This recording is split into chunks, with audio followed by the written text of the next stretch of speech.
Parang nasa 3-point contest pa rin si Damian Lillard at Tyrese Haliburton. Nagpaulan ng 3-pointers dito sa All-Star Game. Luka Doncic ginulat ang lahat sa kanyang slam dunk.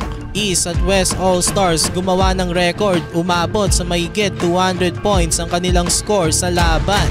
Huling araw na ng NBA All-Star Weekend.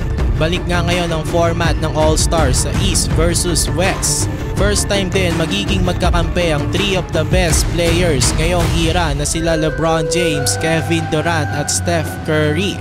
First quarter, dumakdak agad si LBJ.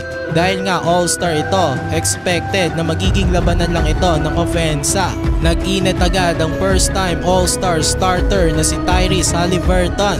5 sunod na 3 ang ipinakawalan dito sa first.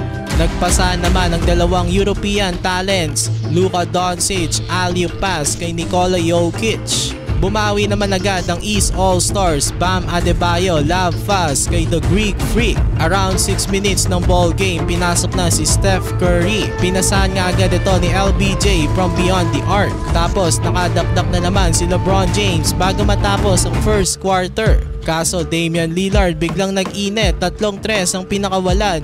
At the end of the first, lamang ang East All-Stars 53-47. Second quarter, lakas ng trip ng magkakampi na si Towns at Edwards. Ilang beses pa naman nagpasahan. Ang ganda naman ng lob pass ni LBJ kay Devin Booker. Bumawi naman si Booker ng lob pass kay LBJ. Kaso mintis nga lang ang dunk attempt ni LeBron. Lumalayo ng East All-Stars, Damian Lillard step back jumper over LBJ. Pero bumawi naman si LBJ sa fast break. Ang ganda ng pasa sa kanya ni PG-13. Napahiya naman si Kevin Durant matapos man-nutmeg ni Trae Young. Steph Curry nakadalawang tres naman bago matapos ang first half. Kaso lamang na lamang pa rin ang East All-Stars. Joke time naman si Jokic. Akala ng lahat dadakdak na si Joker. Kaso ini-layup lang nito. At the half, lamang ang East All-Stars 104-89. Third quarter, mainit pa rin ang Eastern All-Stars sa labas. 5 sunod na 3 ang ipinakawalan sa simula ng quarter. Natambakan na tuloy nila ang Western All-Stars 124-97. Luka Doncic ginulat ang crowd sa kanyang slam dunk.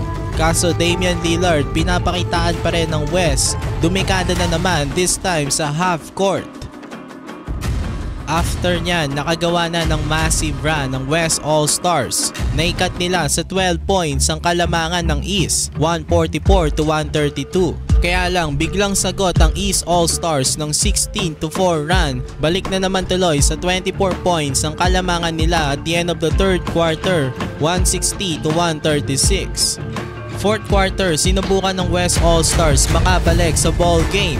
Showtime na si Steph Curry, inalyupan siya ni Karl Anthony Towns. Tapos ang ganda naman ng play ng West All-Stars, parang nagwa-warm up lang, walang dribble, puro pasahan hanggang sa maka-score si SGA. Pero lamang na lamang pa rin ang East ng 22 points, 188-166. Karl Anthony Towns may pa-dunk party bago matapos ang laban. Kaso hindi na inayaan ng East na makabalik ang West. Gumawa ng record ang East All-Stars, first time sa isang NBA game na may maka-score ng 200 points. Damian Lillard at Tyrese Haliburton parang nasa 3-point contest pa rin. Nagpaulan ng 3 sa dulo ng fourth. In the end, nanalo ang East All-Stars sa score na 211-186. Damian Lillard ang All-Star Game MVP.